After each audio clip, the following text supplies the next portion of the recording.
Jangan lupa subscribe.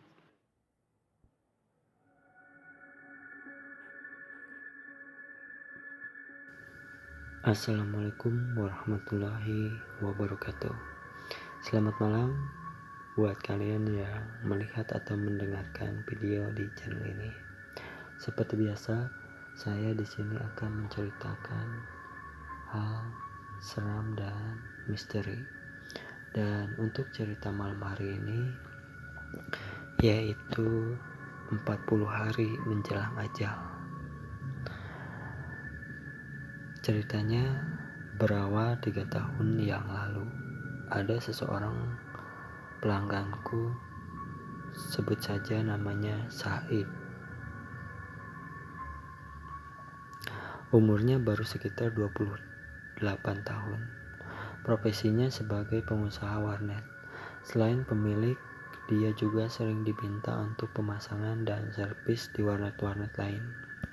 Bahkan dari puluhan yang memakai jasanya itu, tiap bulannya dia selalu dapat income dari warnet-warnet yang dia pegang.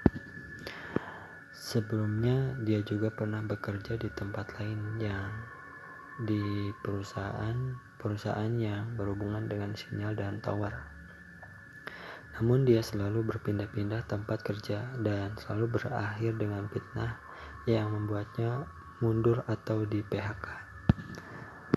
Selalu begitu saja setiap dia pindah perusahaan. Akhirnya dia memilih membuka usaha warnet sendiri bersama istrinya dengan modal menggadaikan BPKB motor. Dia bersama istrinya tinggal dalam sebuah rumah kontrakan ukuran 5x11 yang dibagi dua antara warnet dan tempat tinggal. Istrinya selalu sabar mendampinginya, sekalipun dalam pernikahannya mereka belum dikaruniakan keturunan. Dan suatu hari datanglah Said dengan segudang cerita sedihnya. Aku menanggapinya. Salah satu ceritanya bahwa semalam dia melihat sosok makhluk besar sedang nongkrong di atas etalase. Makhluk itu hitam berbulu, tapi dia bilang kalau dia sudah biasa melihat wujud seperti itu. Dan sebelum-sebelumnya pun sering, bahkan kemanapun ia pergi, dia merasa selalu diikuti oleh sosok makhluk yang entah apa itu. Dan seringkali juga dia menemukan benda-benda pusaka seperti keris kecil, batu akik, dan lain-lain tanpa disengaja jika dalam suatu perjalanan. Manusia wajib syariat. Setiap kesulitan pasti ada sebab, dan setiap sebab kesulitan biasanya amaliyah kita pemicunya, kataku ketika itu. Dan akhirnya aku mengajaknya bersilaturahmi ke seorang kiai untuk mendapat nasihat dan mencari solusi dari apa yang terjadi. Dan disitu didampingi istrinya sebagai awalan. Aku sampaikan cerita hidupnya ke Kiai. Pak Kiai kemudian memberi wejangan dan asal mula kesulitannya dengan melihat secara batin. Segala penyakit datang dari Allah, namun siapa yang menjadi perantara? Datangnya bisa dari malaikat, manusia, jin maupun setan, ucap beliau. Lalu diteruskan dengan wejangan lainnya agar solusinya dapat teratasi.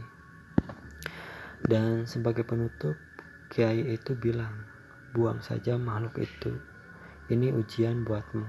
Tanpa sadar kamu sudah membelinya, dan tanpa sadar juga kamu mengabaikan. Dia akan selalu ganggu dan gak senang kalau lihat kamu maju, gak senang lihat kamu bahagia, khawatir nanti membawa celaka. Buang saja lalu memohon ampun kepada Allah, ujarnya. Dan singkat cerita, waktu itu udah 14 hari berselang. Aku mampir ke kontrakannya. Lalu aku tanyakan kepadanya apa sudah dilaksanakan sesuai nasihat Kiai itu. Dia jawab, gak sempet Kang, saya masih sibuk. Bahkan istri saya juga belum bisa sebab dia harus nunggu warnet dan selalu kecapean karena warnet tutup sampai jam 11 malam. ucapnya sambil senyum-senyum.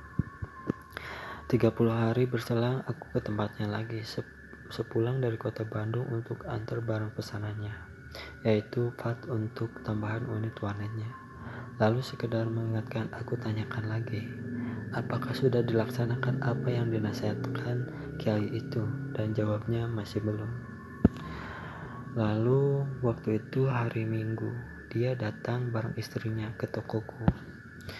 Setelah basa-basi, dia permisi sebentar. Mau kemana? Tanyaku. Dia bilang mau ke warung kopi sebentar. Istrinya lalu duduk sambil cerita bahwa tadi hampir saja mereka kecelakaan.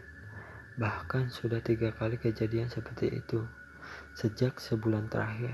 Kejadian yang pertama adalah menghindari seseorang yang hampir saja tertabrak motornya. Namun setelah dicari, orangnya tidak ada. 40 hari berselang, FB ku ada yang inbox, ternyata Said. Sekitar jam 11 malam, dia bilang besok mau ke tokoku membeli part komputer untuk pesanan orang. Aku tidak balas, sebab itu kuanggap pemberitahuan saja. Biasanya saya balas pakai SMS besoknya sambil konfirmasi jadi apa tidak ke tokoku. Namun besoknya Said tak datang sampai maghrib menjelang.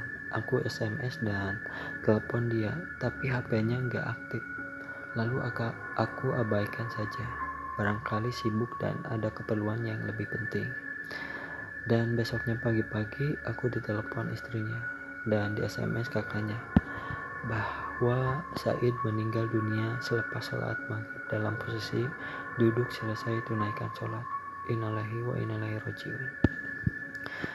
Saya yakin dia meninggal husnul khotimah dalam keadaan baik, dan Said memperjuangkan sebuah kehidupan agar lebih baik. Allah beritakan sebelumnya dengan tanda-tanda 40 hari sebelum ajal menjemputnya, dan sebagai bahan renungan juga buat kita. Dia berupaya dan berusaha memperjuangkan kondisi kehidupannya agar lebih baik dengan tenaga dan pikirannya untuk mencapai sebuah tujuan, yaitu bahagia di dunia dan akhirat. Selamat jalan sahabatku.